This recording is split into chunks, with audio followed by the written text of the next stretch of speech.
What makes America great is the fact that America is a can-do kind of country. Unfortunately, we have a government in Washington that just can't quite seem to get the job done. You know, Washington, or as I call it, 68 square miles surrounded by reality. Well, the good news is it's not too late. We can turn things around.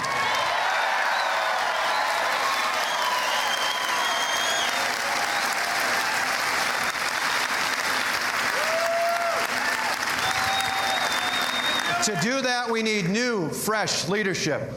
Leadership with big, bold ideas from outside of Washington. The kind of leadership that knows how to get things done, like we've done here in Wisconsin. Now think about that. 4 years later, graduation rates are up. Third grade reading scores are higher.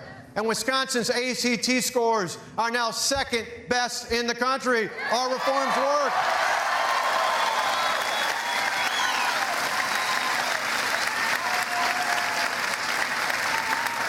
That just goes to show that government closest to the people is generally the best, which is precisely why we need to take power and money out of Washington and send it back to our states in key areas like Medicaid and transportation and workforce development and education.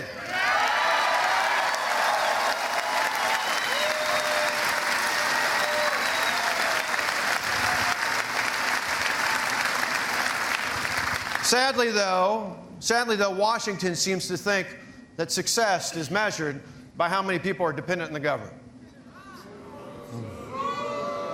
We measure success by just the opposite, by how many people are no longer dependent on the government. Earlier this year, President Obama he proclaimed that the greatest threat to future generations is global warming, climate change. Well, Mr. President, I respectfully disagree.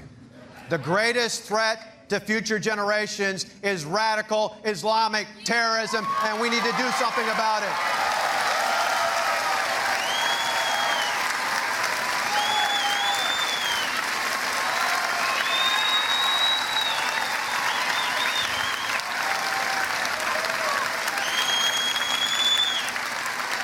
We can start by lifting the political restrictions on our military personnel already in Iraq and empower them to help our Kurd and Sunni allies reclaim the territory taken by ISIS. Because you know what?